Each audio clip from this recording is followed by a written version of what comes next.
Speaking on the fence. All right, well, let's get started here.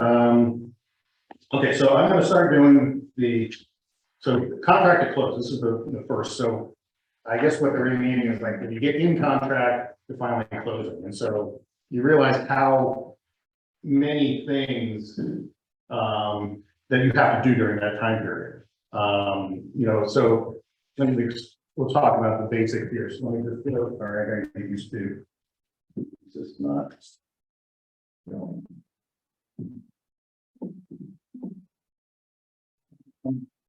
Good assistant.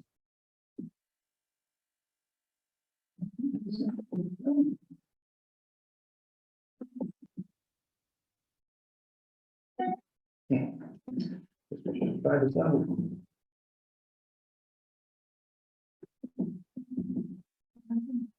Well, I can't remember the next one. So, You can get locked off and you share it. there we go. All right. Okay, so basically, the contract closed.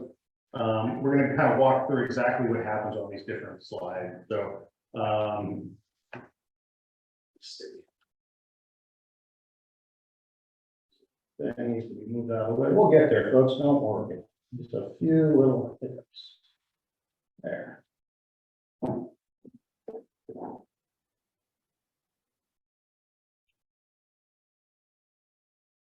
Okay, so clear title. So clear title is the very first thing. So what we're going to do is when we get a contract, we're going to go and take it and we're going to open up an escrow. So usually an escrow officer that you're going to start out with. It's good to have a relationship with different escrow officers. They'll help you out with different things, help you out with farming, help you out. So the very first thing I do is I send over the ratified contract to the title officer, escrow officer here, and then to the lender, and then also probably to your TC. So she's got everything. So you've got everything in one spot. Title's going to clear escrow, so that they're going to check it, make sure there's any liens on it. Usually we're going to have a pre-escrow by then, so we already have information about, if there are any liens on the property, if there are any problems on the property, we'll know that ahead of time. Loan underwritten and funded, so this is why you're sending the paperwork over to the lender. Usually at this stage, the lender needs to get all the paperwork together. They're going to work hand in hand with the title officer. So the first thing they're going to do is like, where are you opening up title? They're going to send the information over there. And then loan officer underwritten. So what underwriting means is that, say you have a loan, they have the loan application. The next step is you have a pre-approval or sometimes a pre-qualification letter, which is very strong, and then a pre-approval. And then the next step is underwriter approval. So underwriter approval is usually what you want to have from the beginning. And what that means is that the bank is not necessarily guaranteeing the loan, but they're pretty much 95% of the way there. That all they really need is to have clear title. They need to make sure that all the contingencies are met, and then they'll be able to fund the loan. Now the funding is going to be taking place basically the day before the close. So that's 30 days from now or 25, depending on how long the escrow period is. The closing disclosures are called CD. Sometimes you're going to hear. So this is the final paperwork that's going to get sent out to the buyer. So usually that's going to be sent out. It needs to be sent out 3 days ahead of time before they can be signed for review. So that's something that's going to that the lender would be taking care of. You're not going to review those. They actually talk about reviewing these closing disclosures. Most of the time, the realtor is not going to be receiving them. You can ask for them. Closing. So in other areas of the country, closing is also the day you sign. So here we have a separate thing. So we usually sign. We have a closing where you actually go to the notary. You sign the documentation. Then the next day, all the documentation is sent to the county recorder's office, and then it's recorded. And then that day is actually what we consider a closing, at least around here. So let me just. Operating.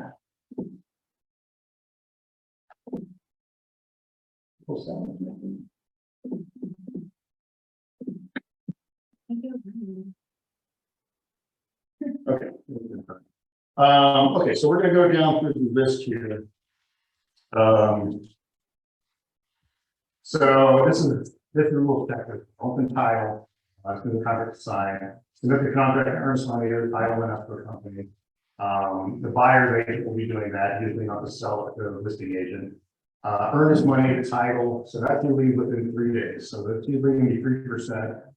It can be less, maybe you're gonna do 10% or 1% down and 2% later on. There's variations of that, but ideally it's gonna be 3%. Coordinating inspection. Now that's a big thing right now. So most of the time in the Bay Area, we're doing inspections ahead of time. So we're trying to, maybe we're going to do pest inspection, home inspection, roof inspection. We're going to have those, if you're a listing agent and you're doing your due diligence, you're going to have those inspections ahead of time before you put the house on the market. If for some reason, other areas like Contra Costa County tend to do it the other way around. They tend to list the house without the inspections, and then they let the buyer run the inspections and go from there. So we'll talk a little bit about that as we go along. Let's see here. So I guess as far as, let's go down, let's start from the beginning here. So one of the most important things I always talk about is inspection. So you want to be able to take the inspection reports and read them, go over them with your buyer. If you're a listing agent, you're going to go over them with the seller and talk about, are there things you want to improve? Are there things that you need to take care of prior to the sale? Is there something that you want to fix? Like, so let's say in Oakland, we have the sewer lateral inspections. So that's part of the transfer that has to be done within 6 months from the sale of the house. So sometimes we're going to do that prior to the sale, prior to putting it on. Usually it's about $7,000. So we'll have a sewer inspector come out. It's about 7,000, 5 to 7,000 depending on it. So usually if you have a house that's older than, say 1950s, it has to have a clay sewer pipe. The clay sewer pipe are not going to handle a pressure test, which is how they put it 5 gallon or 5 gallon 5-foot column of water, and they see how much water leaks out. So if you have roots in there or something like that, it's not going to hold. So this is something that we will get an inspection for ahead of time, and we'll put that in the reports. Other areas, so we also have sidewalk inspections. So we have to do sidewalk in certain cities now. And each city has its own little requirements as far as the transfer of the sale. So back to the store rental, so how long ahead and you should do the inspection? You said 6 months ahead? So there's two different ways to do it. So yeah, the inspection can be done, usually I'll have it done before the escrow started, or before you even put it on the market. And we'll have it in the form. Now what they can do is they can put up a $4,500 bond with East Bay Mud, and then they have 6 months to do the repair. And then after that, they get the $4,500 back. So they just want to make sure that you're doing the work. And the cities are the cities used to be responsible for the sewer lines. They used to be responsible for the sidewalk. They now pass that on to the buyers and the sellers to take care of. So you cannot, so you need to have a certificate, right? Yeah. Otherwise you cannot put on the market. Well, you don't need, you can put it on the market without the certificate. They just have to, the buyer would have to defer it by putting up a $4,500 bond with title.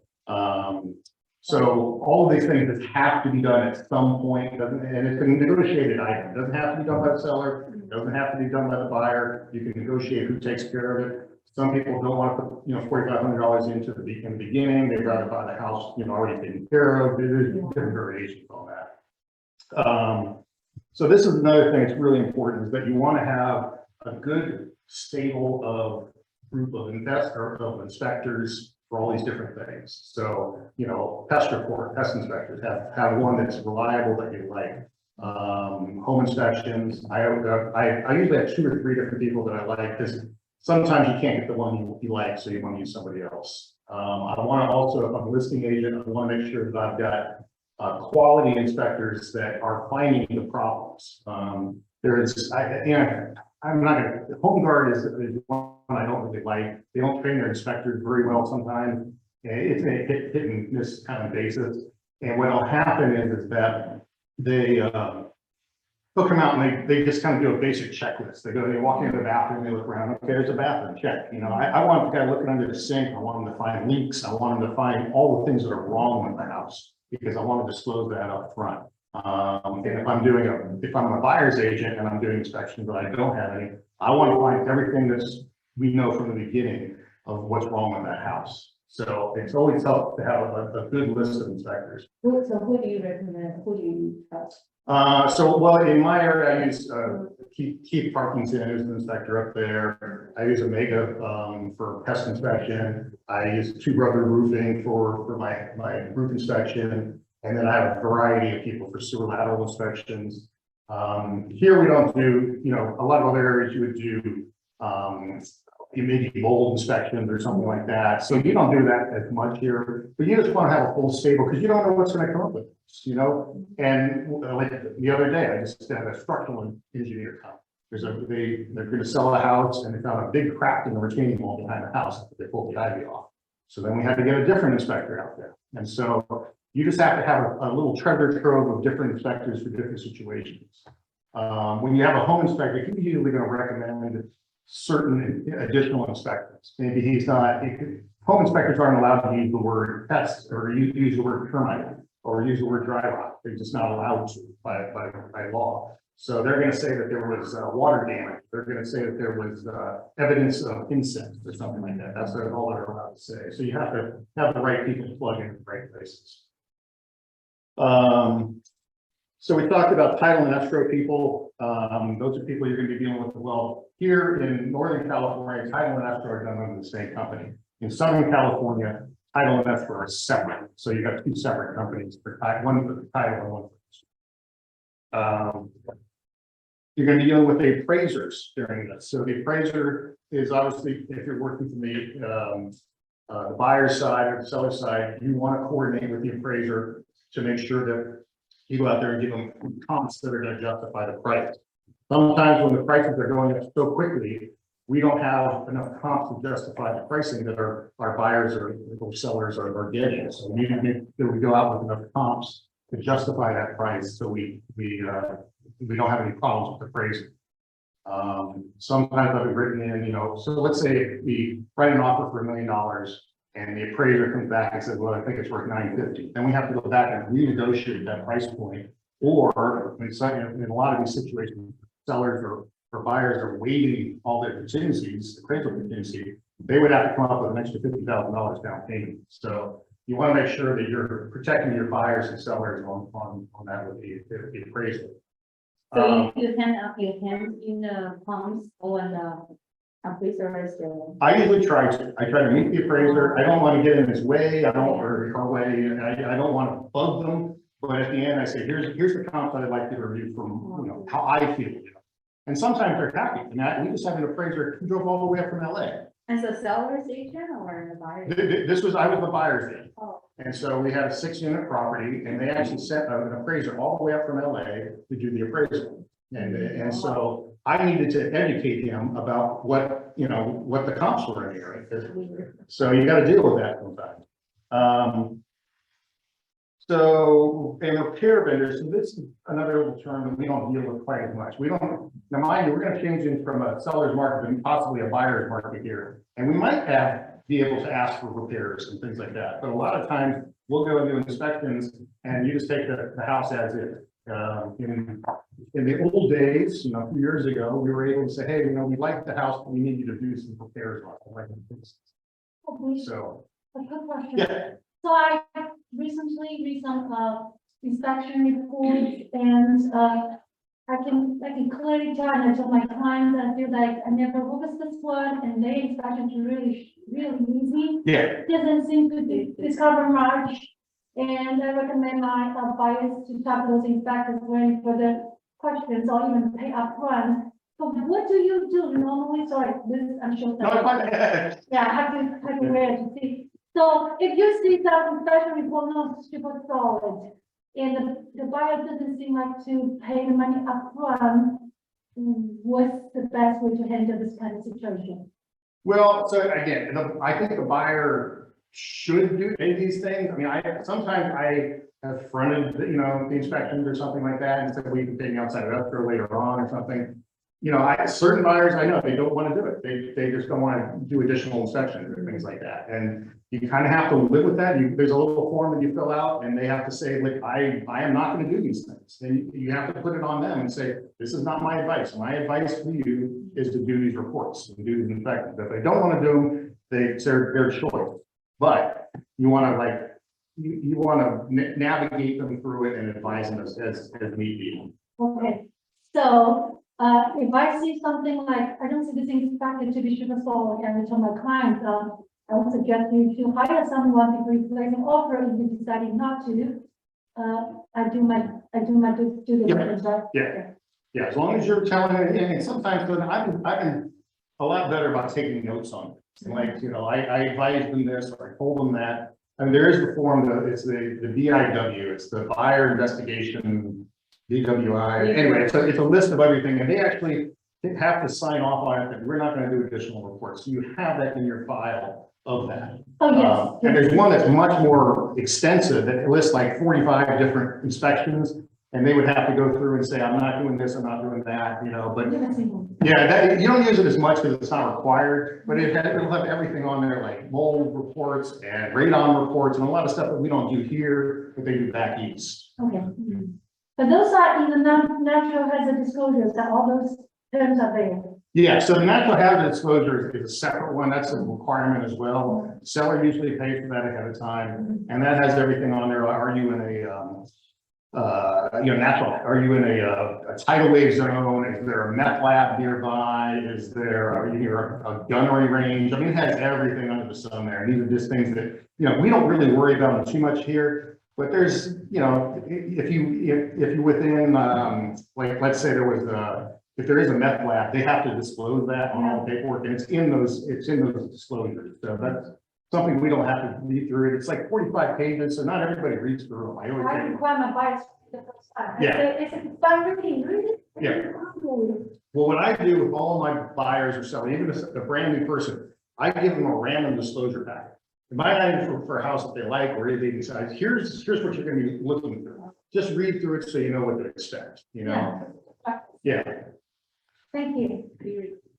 Let's see. So let's go down to the checklist here. So you're gonna have the seller property disclosure. So that's what we kind of talked about in the past. So there's going to be everything that kind of statutory stuff. There's going to be the TDS, it's the transfer disclosure statement, the SPQ, which is the seller property questionnaire. These are the basic things that the seller is going to need to figure out and fill out what they know personally about the property. So you're going to have the home inspection report, you have the pest inspection report, but this is what the seller actually knows about the property. Is there a neighbor nearby that throws parties all the time? Is there a dog that barks all the time? Is there, does it, when it rains, does it, in really heavy weather, does it leak into the basement?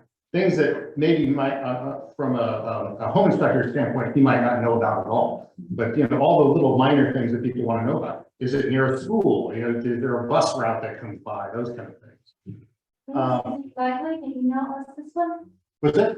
The list, this is really helpful. Yeah, this is all in the slideshow here. So let me just do this. Let me go to the next slide. Okay, well, actually, hold on. I want to finish this up here. This is a little bit different here. So location rate related disclosures. This is more of the city disclosures. Each city has its own requirements. So you're in Oakland, you're going to talk about sewer laterals. We're going to talk about sidewalks. We're going to talk about water, intrusion issues. So those are all on there. Mold, radon, septic, and other environmental disclosures. We don't really deal with those much out here. Homeowners association property transfer forms. Those are big. So if you're listing an HOA, make sure you order those at least, if you can, like at least a few weeks before. Sometimes it takes a long time to get HOA documentation. And a lot of times I've made an offer on something, I made an offer on something and they're still waiting on the HOA disclosure. And for certain people, they say they have a dog, and the dog's over 45 pounds or something. They get in a contract and they finally get the HOA disclosures and then they realize I can't have my dog there, So or, so there's a lot of things that you want to have ahead of time. Homeowners disclosures now, it's kind of a racket. They're actually charging upwards of $500 to $700 for those disclosures. So make sure you get those ahead of time. Home warranties, yeah, as soon as you can. Yeah, you want because you're going to need them anyway. Doesn't matter if you're going to sell that house, you're going to need them. Home warranty, that's something, usually it's optional. Some people get a home warranty if you get a listing. So there's a home warranty insurance. So you have a listing. I just had one. It's supposed to close on Monday. My seller called me up and said, my water heater just went out, just blew kind of thing. So we had to go and get a water heater. Actually, they're installing it today. And we didn't have a home warranty. Now, if I had sometimes people will buy a home warranty for their listing. So if anything goes wrong during the listing term, the home warranty people would have paid for it. So we didn't have one in place. So I just ended up splitting the cost with her of a new water heater just to make it easy. Power of attorney, legal documents required for signature. Sometimes you're going to have, maybe you have a trust or you have a LLC. And so you need to get all your paperwork in place ahead of time. So, whoever's signing has the power to sign for that property. The title is going to take care of some of that. And that's where they're going to make sure that everything's lined up. Deposit or wire transfer instructions. So usually you're going to require these, for the earnest money deposit and then also for wiring money at the end of the close. This is something I want to stress right now. There is a lot of fraud in the system. So make sure that your seller or buyer, if they're wiring any money, they're triple checking that they're wiring it to the right account. Because I've had a good friend and he was in contract and her seller got an email from her stating, here's where you wire the money. Now they had the same name, except it was like it was Tiny Subak and it was like 2-3 at like kind of thing. And they just saw her name and said, oh, it must be real. And so they went down to the bank and were just about to wire the money. And they double checked. They said, hey, I'm wiring the money. And she said, what money are you wiring? They're like, well, you sent me an email. And so I didn't send you an email. And so it came really close to losing all that money. So double check. Right now, the title companies are usually sending out secure emails now. They're aware of this, but you can lose. I've heard of people losing my entire life savings and transferring it into the wrong account. And it's over in Africa now or something like that. So these days they usually require you to call that. yeah, that's a big thing. I always double check. Call the title company. Just make sure it doesn't hurt. Drop a phone call rather than lose everything. Requirement bias every single wire. Doesn't matter the wire that before. Call them. Yep. Call the title company. It will save you a lot of headaches. Yeah. So. Okay, so this is what they're talking about. Seems to go with opportunity here. So we kind of walked through the beginning here. They actually went very quickly into this next thing. So how do you leave a good impression? So I'll start with you. How do you leave a good impression with your clients when you're done? There's something you do? Thank you. Little closing gift or something? Yeah. Got any idea? What do you usually do at the end? After closing? Yeah. Yeah, gift and also maybe throw them away, counseling party. Yeah, oh, that's good. That's good. I like that. Yeah, that's a good idea. I mean, a lot of people do that. It's nice. After dinner. Okay, yeah. I used to be nothing. I just give my knowledge and professionalism and my time. Yeah. And everybody noticed how much I have given them. That's why I don't think the gift is really a reason. It's my time, attention to details, and my level of knowledge and connection that impress the client. Yeah, and I think that's important too. I think that, people always say, you're getting paid too much or whatever. And I said, look, we're working our butts off on this thing, And yeah, sometimes I give a gift based on certain situations. Sometimes it's a bottle of wine. Sometimes it's again, a little, yeah. But there's certain, so I just had to give, to close a deal, the last one, I actually had, the buyer was about $40,000 short. Just couldn't make it work because they couldn't come up with the down payment. So between the listing agent, myself, the seller and the buyer, we all ended up kicking in about $10,000 each. So I don't like giving my commission at all, because I expect this one is, hey, we worked so hard on this one and it was painful to do, but if I didn't, nobody would have gotten paid at all. And so sometimes it's just like, you kind of have to bite the bullet and just say, well, it's better than nothing. So this one I did not give a gift right away. Yeah, I already gave him 10,000, but that was a $2.2 million deal. So it's kind of like, and then, so, yeah. I'm not in this one, like, I used to call the, home warranty, it shows in the closing Yeah. documents, but that's a lot of money, but I don't have anything like fraud or something to present, and I stopped doing that. I just wanted to see whether that's a good practice. I'm buying what's the one, the camera at the front? Yeah, the Arlo or something like that. Yeah, so like $200 now, I want them to install, because every time I press it and remember it's me. Yeah. Now shifting that to a real gift that they will appreciate, and they will see every single time.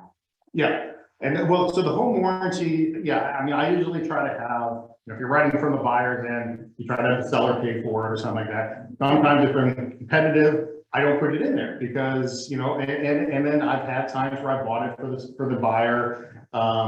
You're right, they don't really see it as something physical. And sometimes it's like, look, I got a camera, and that's a good idea. I like that. So this talks about basically the whole idea about moving forward here. So agents have two agendas: to move the current transaction for a successful closing and to ensure referrals. So that what they're trying to do is basically say, look, keep in mind that this is you've just done something very good for the buyer or seller. You've done a whole lot of work for them. They're happy. The minute they're happy when those checks flip, they're like, you hand them the keys or there's money in their bank account or whatever. So they're happy. That's the time to ask for those referrals. So you want to take that opportunity to ask, and we'll get into like the different ways to do that. I would just kind of say that I was just making notes here that I kind of feel like I'm a conductor in a symphony. I'm sitting here and like, adding here, the inspectors over here and over here, and you're trying to like, just keep everything moving forward. And sometimes you have, some section that's playing off key and you got to go and worry about them for a long time. So at the end, you want to make sure everything goes as smooth as possible here. Just want to add on, so sometimes also, so give them like recommend a list of contractors. They also ask. Yeah, and get a list of vendors is always important. Yeah, and that's why it always helps to develop things, because I've also had vendors that go on the list and some that come off the list because maybe they gave me bad service or something like that, but I take them off the list. So you always kind of want to keep it fresh. Okay, this one's a little odd. So this is playing numbers game contractors. So this is what they're talking about is how many deals have you lost? So, theoretically, you want to get 100%. Every single deal that you do, listing, you sell it. Every single, buyer that you get in contract, you get them through to the end. Other areas of the country, I think this is kind of a little vaguer. How do you have problems with this? So, have you ever had a deal that you got in contract and it fell out? Can you give an example? Yeah, say what? You have anything different? I'm lucky I never fell out of the transaction because I'm super careful for buyers. If you're not even certain, just don't write it. We'll do the work upfront. Yeah. Everything's done upfront, stay as late as possible, visit the house as many as possible, call everybody as frequent as possible before you even write. So I'm spending tons of time upfront. And I'm lucky, nothing fell yet. Yeah, and I think out here, we don't have as many problems with it. I mean, I know other areas of the country are different. I have had deals that have expired, I've been in this deal long enough that, you put a house on the market, it doesn't get the price they want, and after, 3 months, you pull it off the market or something like that. So those I see. I've had a few deals close or not go through because maybe the buyer couldn't perform, so you get them in contract, And because, maybe they went and bought a car during the deal or something like that, that kind of thing. And so suddenly it's like you're at the very end, and that's what I'm saying, a lot of times you're holding buyers' hand all the way through, you're making recommendations, and they still don't listen to you sometimes, and they go do the wrong thing, or their credit was bad, like this last one, where we've got all the way down the road, it was, let's see, 57-day escrow. And at the very end, we find out they don't have enough money to close, And so, that's why we all had to kick in a little bit more money to make it work. So sometimes you hold their hand and do everything they can, and you still can't make it close. So, But would that be foreseeable for their financial situation? Because I talked to their lenders before writing any offers. I talked to every single lender while I'm writing an offer to understand. And that's why for me, writing the first offer is like 2 days full-time job, very demanding. yeah, and I hear the thing, I will not use this lender again. Exactly. You That's their choice. Yeah. Right. Yeah. Change job, people lender. And that's why, from a buyer's perspective, even from a seller's perspective, my most important thing is to make sure that you have a reputable lender. That's 110%. If a buyer's coming to me, even if somebody I love, and they come to me with a Quicken loan or something, I'm like, wait, no, we're not doing this, because the Quicken loan goes right in the circular file here. So I'm getting them to, go with a local lender. I'm getting them to go with a reputable one. I've got companies that, maybe they're going to pay an extra quarter point or something like that, but they're a company. I've had people sellers accept my offer simply because of who the lender was. Yeah, that's, some sellers. Yeah, so that's why I want to make sure you're not, like B of A isn't very good, Wells Fargo is great, yeah. Good question. Yeah. I have one transaction last year was so pissed off because the lender, but the buyers worked with that lender a couple of times, and they are really, and there's a lot of red flag. I already noticed. I told the buyers like, they haven't done. It's only 2.2. It's like it's not a big loan. It's like they haven't done a big loan. They are small, local, based in Alameda. They do have consent to on to switch lenders, and they said, no, they know us. We work with them all the time. But that lender gives us a lot of last time headaches. I'm not going to use them. But what if the buyers are selling to that lender and we see issues? And sometimes, how do you handle this kind of delicate situation? So what I would do in these situations, I would advise the lender or the buyer to get a second loan going, because it doesn't affect your credit. So I would say, look, it's fine. If you want to use, ABC lending, that's fine. Can you also get pre-approved with JDM lending or something like that? Just to have in your back pocket in case this thing goes sideways. And that's because the worst case scenario is you're going to pay for a second appraisal. And I want to be fair to lenders because I know there's a lot of work, and so I don't take it lightly. But I also know if ABC lending suddenly can't perform, I've got the backup all ready to go, and I can stay in contract and not lose that deal. Because if I had to start from scratch, it takes too long. But I do have a lender. I have my go-to lenders that I have saved deals for me. I said, look, I went with ABC lending. I didn't want to. And they said they'll come in and save the deal. So you want to have at least somebody in your backup, and you can have them ready to go. Boy, buyer agrees that they have higher trust in the lender than me. I have that kind of couple because of the referral, and I pushed through, but it wasn't fun. So they don't even want to talk to the second lender. They work with this lender for so many years. They trust our lender more than me. What would you do for this kind of situations? Do you? So it's funny. I could think of ones in particular that was they came in, they've been banking with Bank of America for their whole life. We're at Bank of America, and Bank of America has the lowest rates, which they do to a lot of things. Yeah. But their lending is poor. It takes like 45 days on a lot of things. So they insisted to go with B of A. They didn't want to hear anything else. They didn't want anybody else. B of A dragged their feet, and of course, when they're dragging their feet, you're trying to take care of everything. And you're trying to do extensions, and you're trying to please, I need another week or whatever. At the very end, the seller or the buyer was so upset with the whole process, and he kind of lumped me into that. Even though I told him B of A was going to be horrible, he lumped me into that I was part of this dragging on, and I'm like, no, I already advised you. So he doesn't want to work with me again. He's not going to work with B of A again either for a loan. But it's just like, I was the only one saving that deal and trying to drag it along and asking for extensions and making up to the listing agent the whole time, right? We're gonna do this, we're gonna do this.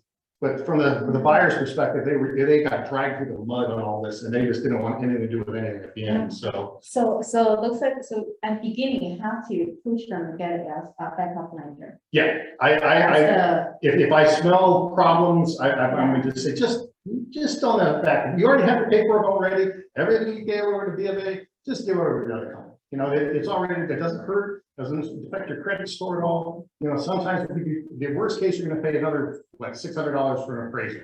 You know, if you have to go to plan. I'll B. pay for it after you. Yeah, exactly. So it just hold their hand and make sure. A lot of people haven't bought a whole lot of houses. Some people have only bought 1 or 2 houses in their whole life. You know, we've sold a whole lot of houses in our life, so we know the process, we know what needs to be done. So you just have to, I would say it's client management. Sometimes you're going to hold your client's hand, you're gonna make them do the things you want, but you're gonna make them think they made the decision to do it, you know? They're worried about like, their credit will be impacted if they do hard pull. So it only, when you do a mortgage, it only affects it one time. So did it have to, I heard it's a 45 days. Yeah. Hard pull. Yeah. Will not impact, but they have to verify the state. Yeah, it's not, I always tell people, it's like, you know, it's not like that's why you want to advise them, don't go out and apply for credit cards, don't go apply for, you know, auto loan, don't do this. But for a home loan, you only have to worry about it that one time. So let's just do it while we can. I have to educate them. Yeah, that's our job. Our job is to educate a lot. Firefighter are vending hard. Okay, so at the end here, let's see. So we did contract close. So this, we kind of talked a little bit about closing rates and why. So anybody have any ahas, any, as they say, from this, things that you didn't think about when you came in here, or something that you got out of this? And I don't know if anybody on the Zoom room wants to talk as well, but they asked me to figure out if anybody has any ahas.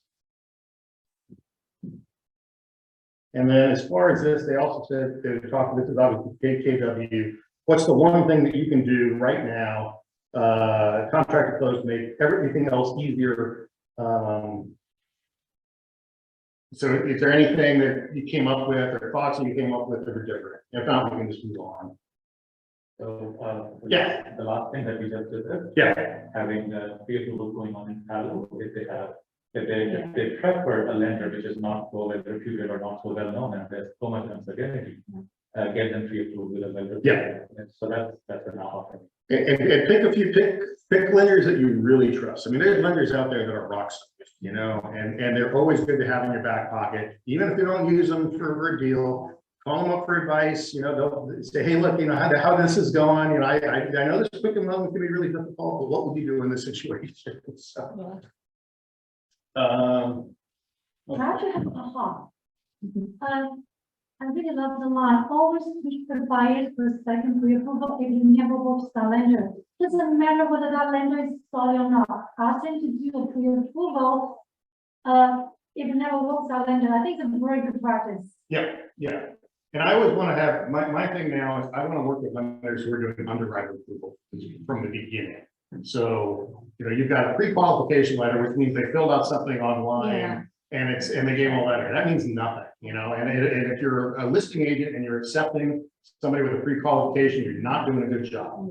The pre-approval, that's the next step, that's fine. But my first call when I get an offer in, or I get multiple offers, is not to the agent that sent the offer, but to the lender. And I'm calling the lender up and saying, is this legit? Is everything you sent me, is good? You can close in 17 days. These people are completely good. If they say, if they go, yes, I'm fine, and they give me their okie dokie, then I'm feeling a lot better.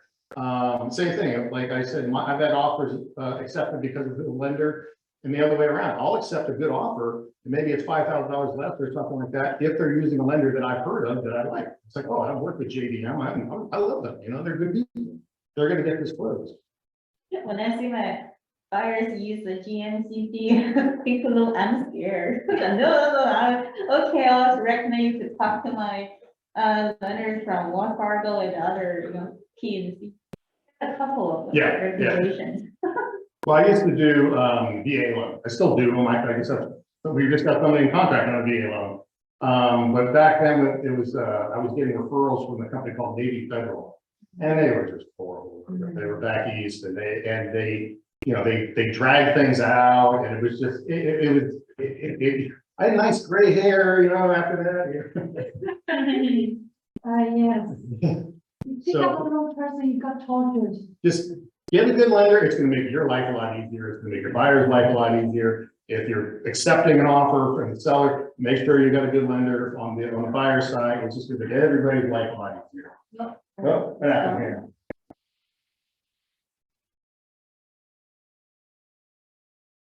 Let's see here, what happened? 50 in a sec. Oh, we're trying to figure out what's going on. Go.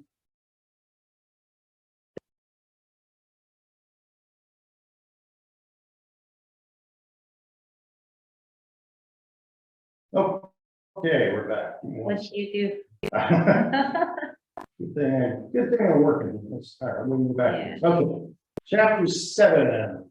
So post-flow systems. This goes into client retention, keeping in touch with your clients after the fact. So it's not just, oh, we sold the house there, goodbye, good luck, and call me when you want to sell in 10 years. So this talks about, this is the cycle here. So this is the whole thing. So this is the last piece of the puzzle, as it were. So we talk about lead conversion, pre-listing, listing consultation, servicing and marketing, offer negotiation. We started with contract to close, and this is post-close system. The whole point of this is realizing this is a circle, it's not a list. So it goes around and around. And every time you do this, you want to make sure that you're keeping in touch with your client. So from, if they're selling 4 years, 7 years, whatever, they're going to be there and they're going to be ready for you to sell the next house. So surveys, reviews, and testimonials. Who has testimonials, or where do you put them? Where do you put your testimonials? Well, like you asked for some you know, Mia did a wonderful job, kind of thing, and you know, so at the end, you want to ask these people for a review, basically. And where do you put that? Some people get a review and they put it up on Google. So what I do is I send out a link and I say, you know, if I actually call them up and say, you know, I'm going to send you a link to my Facebook page, to my Zillow page, to my Google page, and you know, whatever else you want to do. And if you put a nice review up for me, I'll send you a Starbucks gift card for $50 or something like that. But you want to like make sure that you're asking for those referrals, because there's a site that I have called Reach 150. It takes all those referrals from all the other places and puts them in one place. So then you can take that link and you can send it to somebody else and you can say, look, here's all my great reviews all in one place. What's the reach one? Reach 150 is one of them you can use. Reach one? It's just a website. You can, sometimes you can get it through your lender, will pay for it. So one of the things is that always ask for that referral at the end. You know, it's like same thing when you're giving, maybe you're passing on a gift to them. Ask for that referral. That hey, I'm going to give you this. Would you take a few minutes and just give me a nice referral? You know, and then you have that referral all the time. And you know, most people are going to give you a nice referral at the end of close, unless if it was a nightmare thing. Don't ask for that referral. That's fine. You review or refer means like they give you contacts of the circle. Yeah. So you ask for those. Yeah, well, you can ask for some referral from some people ask, like for, hey, do you know anybody else that's selling a house? I'm so happy with this kind of thing. They call it, testimonials as well as the other thing. So can you go and just tell everybody what you liked about our job. Think about when you go to look for a restaurant and you go to the Yelp page, right? And you read people's Yelp reviews. You know, that determines whether you go to that restaurant. So you want to have, if you have a Yelp page or something like that, you want to have good reviews. So people go to your page and say, oh, look, you know, she's giving great service. So they're talking about how you should ask customers for feedback.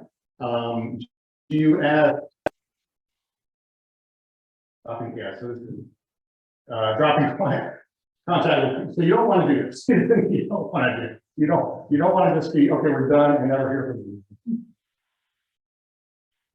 So survey is for customer. What they're also talking about is feedback. How are things going right now? So like even during the escrow, you can just say, hey, are you getting everything you need? Am I answering all your questions? Do you have any questions that aren't being answered?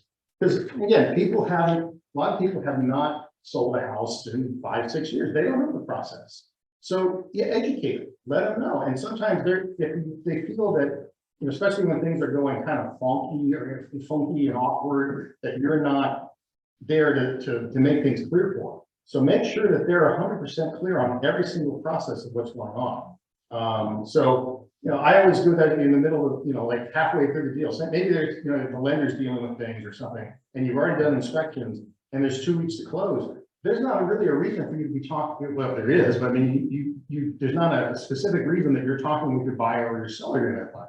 So give them a follow up. Say, hey, we've got 2 weeks before things go. There's nothing really on my plate right now. I've already found you the house. I'm dealing with the lender. They're done. They're doing their thing. The title is moving forward. What do you need? Is there anything else you need? Are you clear on the whole process? Because sometimes if even a week goes by, you might not call that buyer because there's nothing to talk about early. So pick up with them as much as you can. And then also, so after the close, obviously you want to, ask them how did everything go? Were you happy with my service? Is there anything I could have done better? Anything I should have done? I don't know. And then follow up maybe a month or 2 months afterwards, after they've already moved in, they've settled in, call them up again. How are things going? Is there anything else? Did the house turn out the way you want? Maybe they're gonna have a few complaints. Maybe they're gonna say, hey, everything worked out great. And then I usually, another thing is a good follow-up call a year later. So it's their anniversary. So call them up and say, hey, and you can get all this information. Actually, most of the time, Keller will send you a little link or your title rep and say, hey, congratulations to win your anniversary. It's a good excuse to reach out to your client and just say, check in with them again. And ask them for a referral, ask them for, for another testimonial if they have it. What happens, what do you do if they ask you like, hey, I've heard the market is low, going down right now. I mean, I bought at the peak, blah, blah, blah. What do you? Well, Cover them. no, yeah, I know. I always tell people, I said, I wish I had a crystal ball because I'd be a lot richer if I did. And I try to anticipate like right now. So it's a very dicey market. People are asking right now, where is this market going? I tell them, it's like, I would love to know what's happening 30 days from now. But I'll tell you right now, like what the prices are closing, everything's closing. Everything, the comps that I have now are what the market was 45 days ago, which is completely different than what it is now. And where the market is 30 days from now is going to be completely different. So that data is in this shifting market is really hard to share with the clients. So I've had people buy at the peak of the market, and they're going to be, sometimes if they have to sell, which some people do, they're going to take a big loss. So it's really tough. Because I have the same question, like we have transaction close at the beginning of the year, and those people buy relatively high, and they will have complaints. How do you handle those objections? Not happy. Well, okay, so here's the thing, if they're unhappy with your service, then that's something that you can do something about. If they're unhappy with the market, Right. Yeah. then, that's just, unfortunately, there's not a whole lot we can do. We can settle them down a little bit and say, hey, we talked about interest rates going up or down, and the effect that was going to have on the market. And I'm sorry, but in this situation right now, this is where it's at. Recessions usually last about 18 months. Hopefully, if they can sit in their house for a little while, and as long as they're not selling, it doesn't really affect them. But you can also point out that you would not have been able to afford that house now. You paid at the peak, but the rate was so low. But the rate is so. I just saw a metric, and they're saying if you bought a house in January, and the mortgage was $6,500, that house was about 1.5 million. So that's what a $6,500 mortgage is. That same $6,500 mortgage now only buys you $1 million house. So your purchasing power has gone way down. So I've told people that you're lucky you got in when you did, because you're still paying. You've got a $1.5 million house that you couldn't afford that now. You can only afford $1 million house. So it's a tough It's tough for people, and it's even tough for sellers now. You know, the one we're talking about right now, they told me, well, we were expecting $2 million. I said, I never told you $2 million. And I said, the market's going the other direction now. And you know, same thing, they wrote it up. Unfortunately, they're selling at just the wrong time. That's the tough part, but they have to sell. So, okay, here's top follow with clients. So you're gonna see, how many would definitely use their listing agent again. So that's pretty high, actually higher than I expected. So we're at, let's say 68% would recommend their listing agent again. Probably 10, you know, maybe it was 15%, probably not, did a bad job, definitely not, did a bad job. And they're not sure, it's a small percentage. So everybody has an opinion on that basis. And then how many times the seller recommended it me? This is really important as well. So none, okay, I get that. One time, hopefully that, you know, that's that one referral that you win. That's why you want to ask. You want to get that one referral. 2 times, that's even better. So if you sell a house and you get 2 referrals out of it, you're doing pretty well. 3 times, that's over, and then 4 times. So right now, you want to be leveraging this. You want to make sure that you are getting a referral every single time you sell a house, or from a buyer. I mean, that's where your business is going to come up. Sorry, I didn't understand the difference between the 2 charts. So, that one, the first one is when, They would just, would they use the listing agent again? again, or, okay, Yeah. for themselves. And the bottom one is if the seller recommending, yeah, to somebody else. How come the first one is none? How come Yeah, 40, some- 40 or 40%? Well, so, yeah, I mean, I guess, I mean, well, it's just, I would guess probably that not everybody knows somebody who's selling or recommend, you know, not everybody's comfortable recommending people. You know, how many people ask too? That's the thing. You know, a lot of it is you need to ask and you need to encourage your sellers to do a little work for you. You know, so that's why it's always good to, you know, keep up with postcards, keep up with your pop buys, as they say, or pop ins, and get in front of your sellers, just so they remember, hey, look, they're still active, they're still selling homes, you know, so they know, hey, if their friend goes, hey, I'm still on a house, but yeah, you should use my lender or my listing agent, you know, so you want to make sure that you're on top of it, because if that's 40 or a little less than 40, that's 62 right there. So that's a good chunk you be going after, 62% of those. So How many people have you surveyed? I mean, how did you come up with this number? oh, I think this is from the From this is from the Keller University. I don't have this data specifically. It's pretty interesting, like they would use the agent again, but they won't recommend. Yeah, Yeah. they don't. Well, it's not that they wouldn't, recommend them, they just don't have anybody to recommend to, I think is the way that I would read it. Yeah. I guess people, sometimes they don't care, right? I want to keep my agent. People tell me selling, you know, sometimes someone, you know, I'm selling a house and they go, okay, Unless you know. So you really want to make sure that they remember you. And so anytime anybody, you know, you kind of have to have them be your salesperson or the salesman, you know. So we're going to get into touch campaigns. So this is an idea of how to keep in touch. You know, there's a whole bunch of different variations of that. So send thank you notes within a week. But that's a big thing. People love getting a little thank you.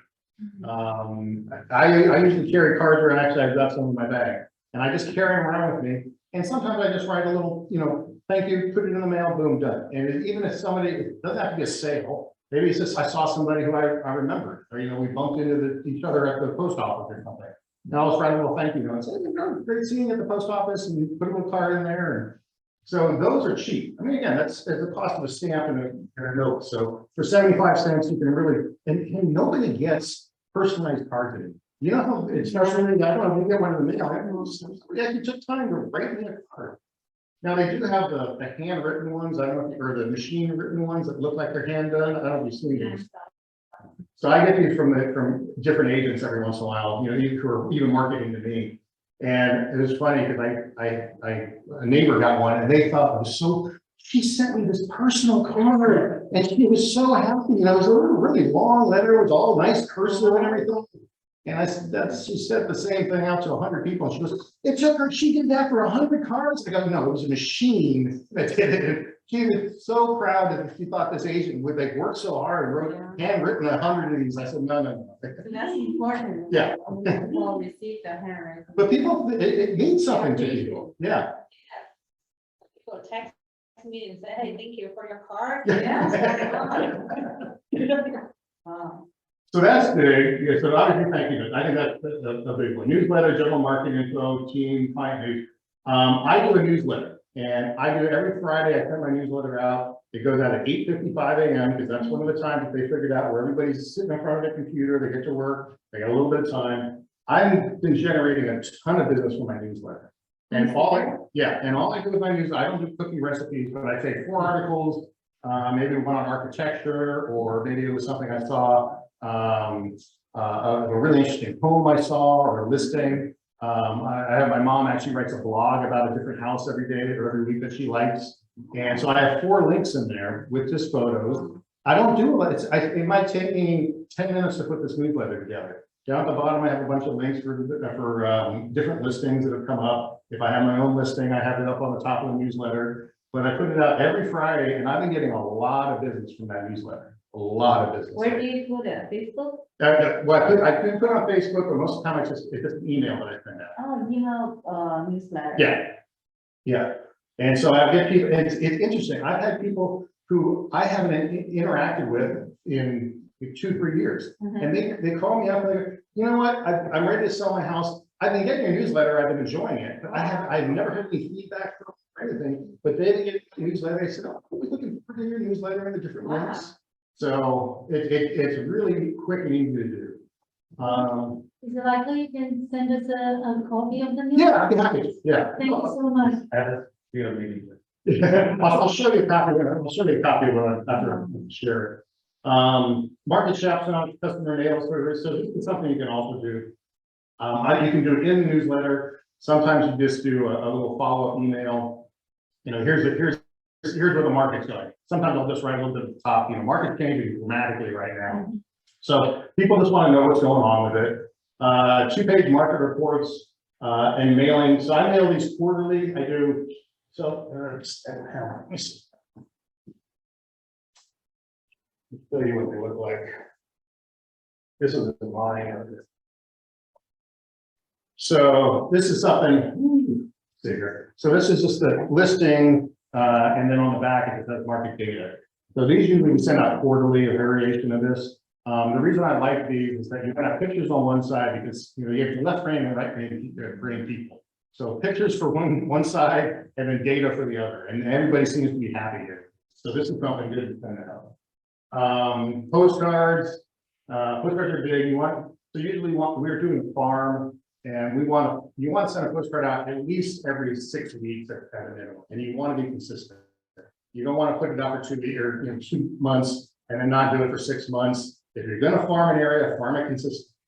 I've been farming an area for 2 years. I've only got one lead out of it. One listing, but it was a $1.5 million deal. I double-ended it, and now I'm going to resell it.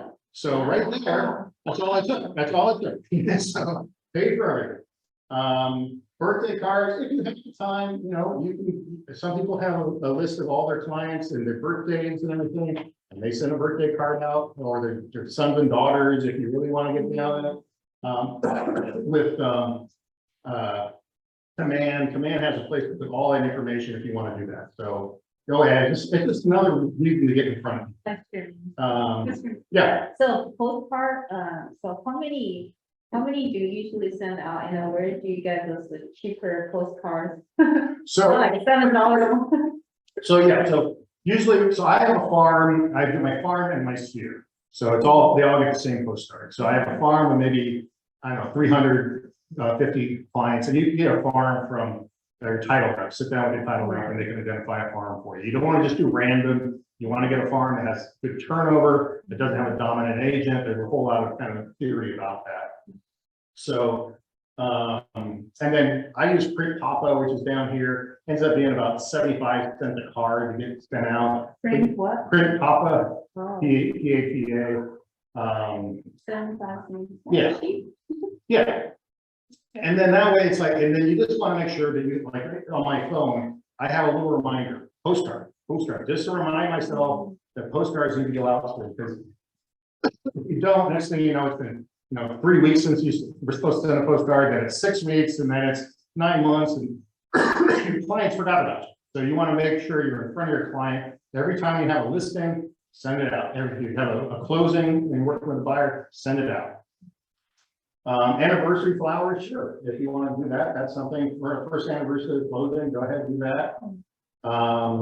Holiday cards, again, same thing. If you have the time, send out, I know people send out Thanksgiving cards now, I know people who miss it and they send out New Year's cards because they forgot to do Christmas cards. So, or holiday, I gotta call a holiday card. I get it.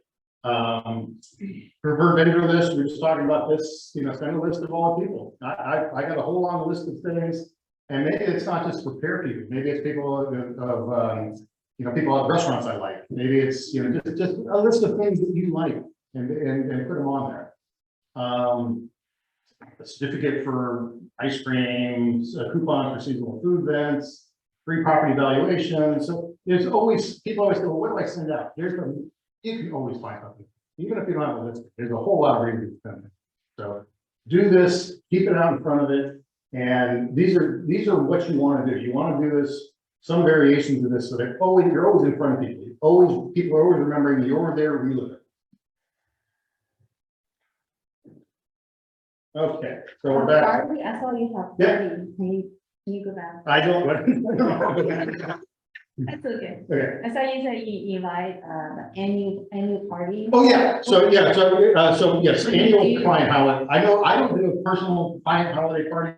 I know some people who do. Alan does a big one as well. He just is having one this summer. So and some people do big. I mean, they go all out. So some people do Christmas parties. Some people will, take out a whole restaurant out, when you get bigger, and they'll give gifts away, they'll give prizes, they'll have, face painting for the kids, they'll go, so use your imagination. On all of Maybe a lot.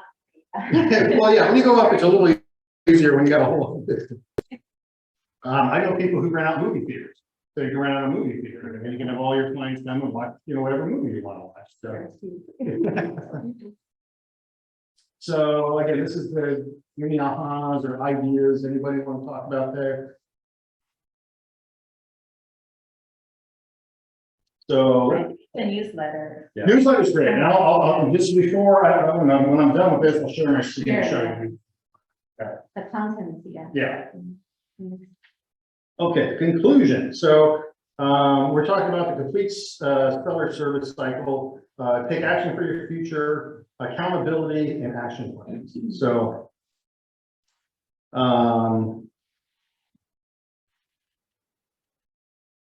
this is, again, we talked about this. This is not a list, it's a circle. So it just goes around and around, it's a cycle going. You want to continue doing this every single time to keep growing your business.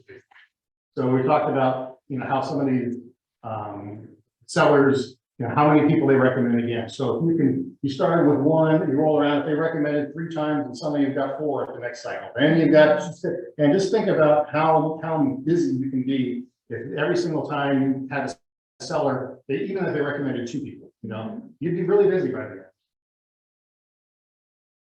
And Bruce, so then answer like how big is your business? And also, where are your leads? Where are the majority of the leads? So right now, it's interesting. So right now I am getting, my database is probably about 1,000. That's awesome. And I usually just throw, anytime I get an email, I just throw it in the list. If they don't want to read my newsletter, that's fine. Now, mind you, I would love to be able to say that I call these people up on a, consistently. Some people block off, 3 hours every morning to call people. I'm not one of those people, but I know successful people who do that. Every single morning they get up and they make their phone calls. So definitely do that. Definitely keep a list of everybody. I gave you a list just the other day. Here's how where do you get, like people ask, where do you get all your lists? And I can share it with you. There's a whole long list of just ideas, how you get, all these people's emails. I also have a really good website. So my website is specifically for generating leads. So it has all the different neighborhoods of Oakland and the Bay Area and things like that. But when people go there, I get people giving me their email and their phone number. And so I have that. How do you get to be willing to give you their phone numbers? Well, so So one of the things is that we have what we call captures. So when they go to a website, before they, and I can show you a little later, we're experimenting with one in Santa Clara here. So if you have a keyword, say like Santa Clara homes for sale, somebody goes there and they click on a home, it immediately asks for your phone number and your email, just before it even shows you, any more pictures of the home. And so they figured out that data has shown that if the person just leaves, they aren't really that serious. But if they give you their information, then you want to be able to take that information and deal with it right then and there. So some of these services, there's Opcity, and we're going to do Ride in our office here. They want you to get in touch with that lead within 30 seconds. Oh. Because the data has shown that agents work with the first person that calls them 80% of the time. And you figure that when you go to a website, maybe you're searching for something, you usually have 3 or 4 different web pages open. Maybe you got Zillow open, you got Redfin open, and then you've got SantaClara.com open or whatever, home for sale. And so the very first agent that calls you is probably the one that you're going to work with, because they're going to know how to respond with you. They're going to try to make that appointment. They're going to say, hey, I want to meet you and show you some homes. When another agent calls, 5 minutes later, you're going to, I already talked to, so-and-so, and they were already going to help you. So you're not going to talk to that person. So Opcity says that they can they try to call within the first 10 seconds. So while you are on the web, on the computer looking at homes, somebody's calling you. So they go, wow, if people go, wow, I'm impressed with the service. So that's what you want to be. If you're calling that person back the next day, you might as well not have them. Is that like an automated system? Yeah.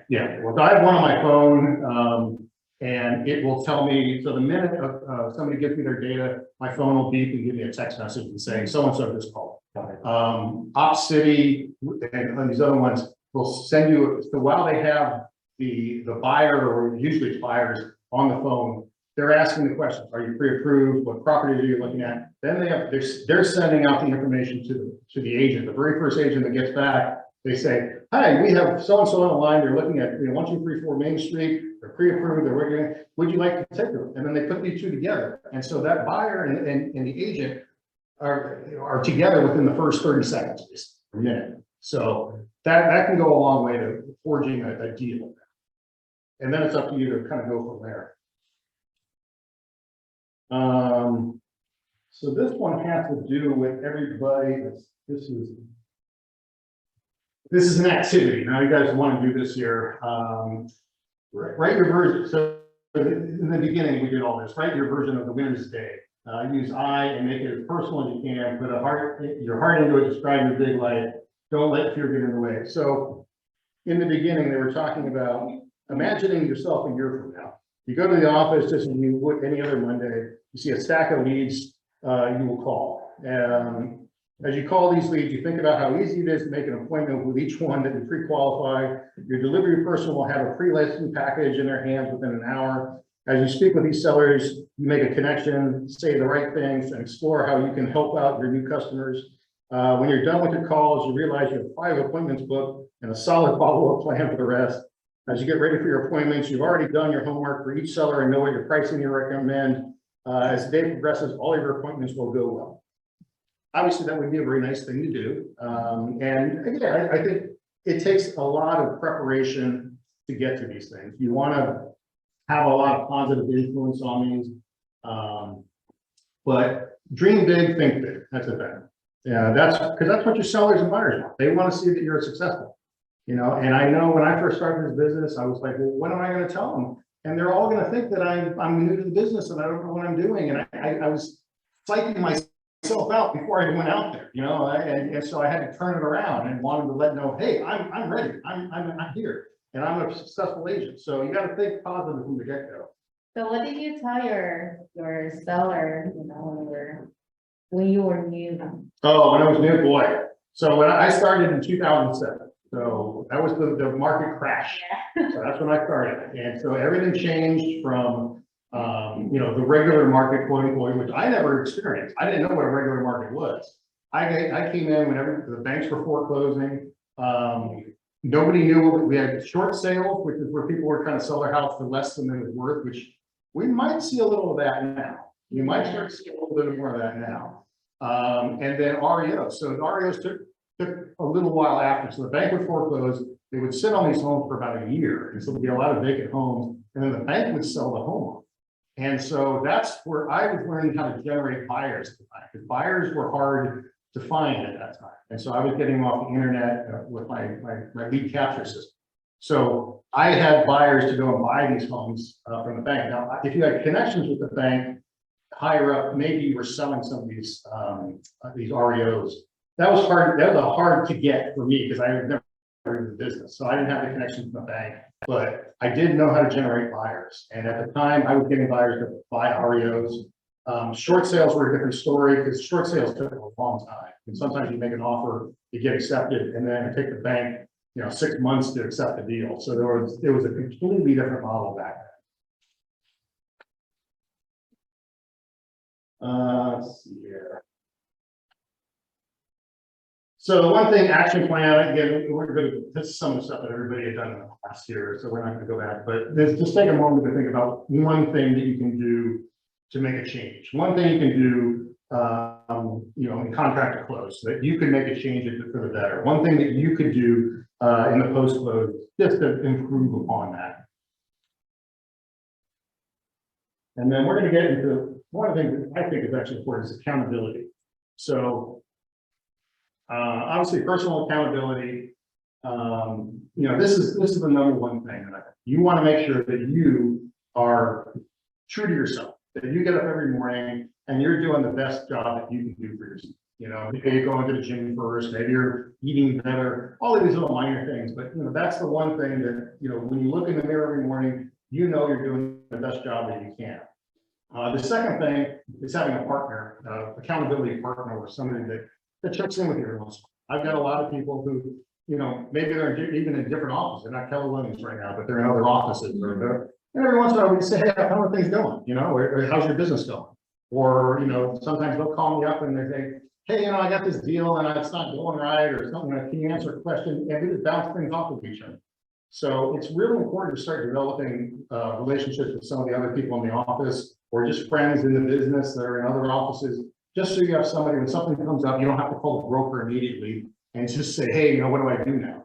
Just say, hey, how did you solve this problem? I mean, being a realtor is all about problem solving for the most part. And so I think one of the most important things is having somebody else to bounce things off of. Even at my age, I call people all the time and just say, I'm thinking of doing this. What do you think? And what about this approach? And so sometimes it's good to see it with a fresh eye. Coaching and mentoring programs. So Keller Williams has a group of coaching and mentoring. If you want to go that, I would recommend it when you start out.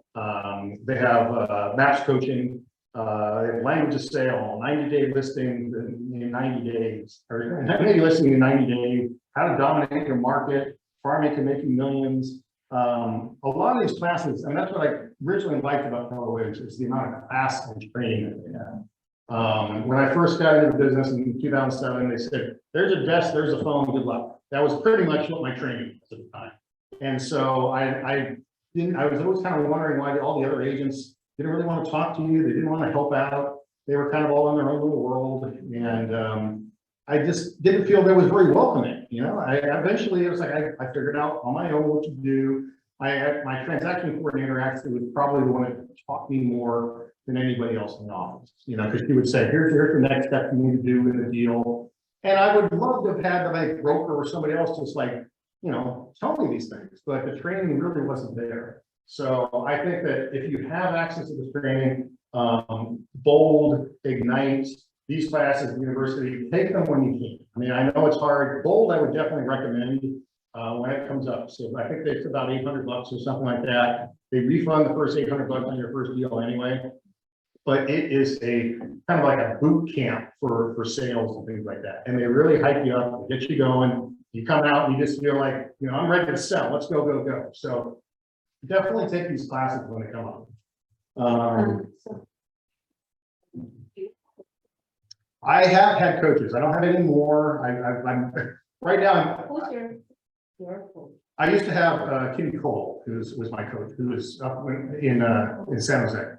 So I don't take her anymore. She got out of the business, but through Keller Williams, we've got a whole long coaching staff. We're getting accountability. We're getting back to having a productivity coach here. So we're hiring a new one. So that's something that I would recommend if you're new to the business, get a productivity coach. They're going to basically check in with you, every single week and just see how you're going, especially when you have your first few deals. When you have deals and you've never done a deal before, it's like thinking about with a buyer who's never bought a house before. You kind of need to be able to stay one step ahead of the buyer. If the buyer asks you a question and you don't know it, you want to know exactly what to expect down the line. So it's always good to have, same thing. If you don't have an accountability person, just have a mentor, have a coach that can just say, hey, here's what you should expect. And then we'll talk a little about the career growth initiatives. We'll go to the next one here. This is order here.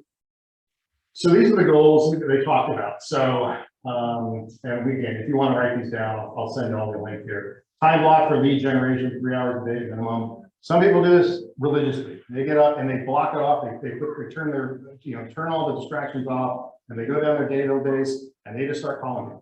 They leave a message, or they call and talk about their kids or whatever. Database of met people you've met in the past. Definitely keep your database going. And that's really important. I've had people where I feel bad because I didn't keep in touch with them, and I find out they sold a house. And I said, "Oh, how did you use me?" And I realized it wasn't them; it was I didn't keep in touch with them. It was my fault for not keeping in touch, not their fault. Take Boulder at night at least once. I know some people here who really successfully take Bolt every single time, and they're rock stars here already. Yeah, that's it. Practice new script from a guy Bolt. I will admit I am not a scripts person. That's because a lot of I just don't do it well. But I know some people who are just on top of it. They know exactly how to deal with responses. If somebody has a question, well, why should I use you as an agent? They know exactly which one to use, how to explain it. So do the script practice. I don't know about you guys. I'm not good at that. But practice, I forget. But when I'm nervous, those things come out. I know a couple of things to start. So practice makes it perfect. You don't have to be perfect, but you have to practice so you know when people ask a question, you know how to. it's automatic. How to go without even thinking. Yeah. It doesn't have to be the exact same thing, but you have to know the point. Yeah, if you guys need script books, I got script books till the cows come home. Everything, because you want to know how to deal with any objection. I love the school. Yeah. Script books. Yeah, we'll see. It was pretty quickly. Yeah. That's what I'm here. Bruce is great. I always learn something from everyone. Okay, had in business 2 years, use available get up your technology tools in your business. If you do use command, I'm not saying it's wrong. I don't use it personally because I use other CRMs and stuff, but it's great. You can do Facebook ads, you can do tons of stuff. I just don't have the time to learn it, so I can hire somebody to do it for me. Business website attracts and captures customer inquiries. That one I think is big myself. I think that's huge. Active use social media in my business. This is becoming a bigger and bigger and bigger thing every single day. And I think that I generate a lot of business because people see me, every single day I put listings out, I put homes out. I think it's really important to do. I know mind you, you don't have to get out there and do a TikTok video for every single home, but some people do. But again, I put my blogs up, I put everything, and people see me and they know that I'm a realtor. Same thing, you're in front of them, you're reminding them, just like anything else, that you're a realtor. Even if they don't interact with you online, they're seeing that you're doing work. Set goals, number of appointments and listings I need per day. This is great. I am not the person to do that, but I know a lot of people who know exactly how many listing appointments they have to get to meet their goal. If they say, okay, if I need to do $20 million in sales next year, I need to have 14 listing appointments per month, and blah, blah, blah. They've got it all worked down, all the metrics. So we can share that with you if you need that. Immersed in my market center, I know the staff of a network of colleagues and vendors and attend classes and events. Now that we're kind of opening up, and you guys are doing this right now, but now we're kind of opening up again. I know this was really hard to do during COVID. Everybody was working remotely, but it's good. I like being in the market center, even though I'm up there. I like coming down here and seeing everybody. It gets me going. And this is also how you learn, you really do learn from just talking to other people on a day-to-day basis. Maybe a camp and family reunion, if you've never been to one, go to at least one. You're gonna be around hundreds and thousands of like-minded people. They try to throw in fun events, they have them in New Orleans, they have them in Vegas. But you're gonna go meet other people from across the area. A lot of people go for referrals, and they say, hey, you know, if you ever get somebody moving to Iowa, I'm your friend or whatever. So these are worth going to at least once. And then participate in math coaching. So they've done different coaching. Some people here spend, you know, $1,000 a month for coaching. And you figure that if you only get one deal out of it and they're pumping you up, it's going to pay for everything. So definitely think about that. Okay, we'll talk about ahas. If anybody has any ahas they'd like to share with us here. How are you gonna, if there are any changes in your action, what tools you're gonna use, how will you be accountable, and what do you want to achieve? So these are all, you know, kind of on your own to figure out where you want to go with this, but definitely think about where you want to be on the next steps here. I mean, I'm just saying this is the one job, I don't like calling it a job, but the one business that you could not even have a high school diploma, and you work hard enough, you can make $500,000, $1 million a year. And there's not too many other jobs that you can go and hustle like that and really make this amount of money. You know, without. It's very competitive. Yeah. Because the bar is so low to get in, right? Well, so that's the thing. So there's a lot of what I call hobbyists. You know, people can go out and they do if you're in the Bay Area here, you can do 4 deals a year and you can have a fairly decent, you know, living here. If you're trying to do that in some of, you know, Iowa and some places where the homes are $100,000 or $200,000, you really need to hustle. And when I see some of these people and they're doing 80 homes or 100 homes a year, I mean, if you're doing 100 homes a year out here, you're a team, you're a machine.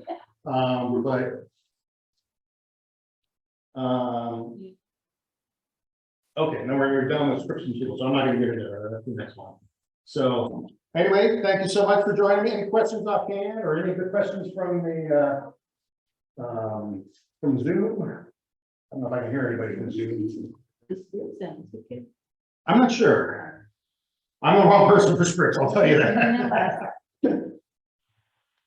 Well, again, thank you for everybody for attending. I'm going to share, I'm going to do one thing. I'm going to share my invoice. Let me see if I can do that invoice there.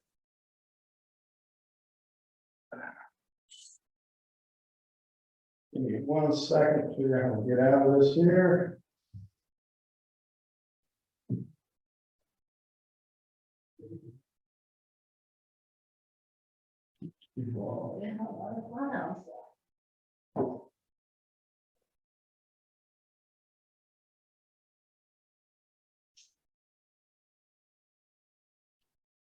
Give me 1 second to figure this all out.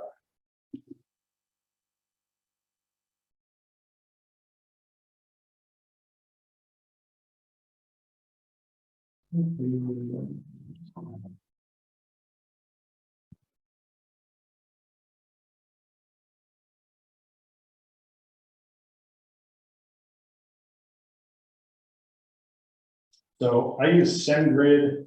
But I'm using a company that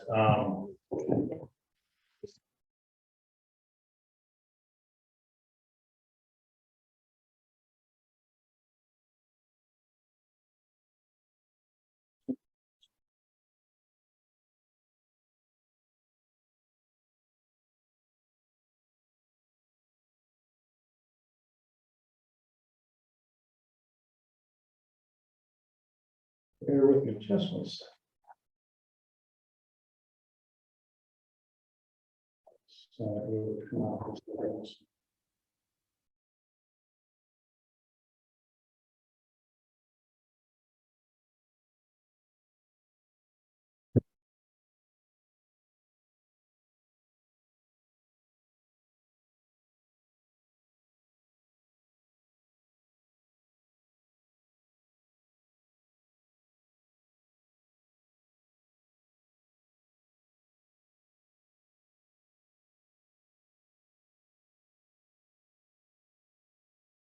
I'll tell you what, I can't find it here right now, but if you guys send me an email, I will send you a copy of it right now. I don't want to take everybody's time.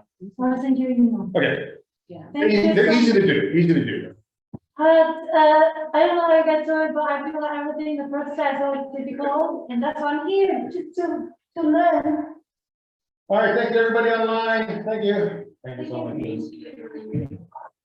Oh, let's see, oh, there's cats here. I didn't realize there's so many cats. Let me see here. Let me go through the chat line here before I go here.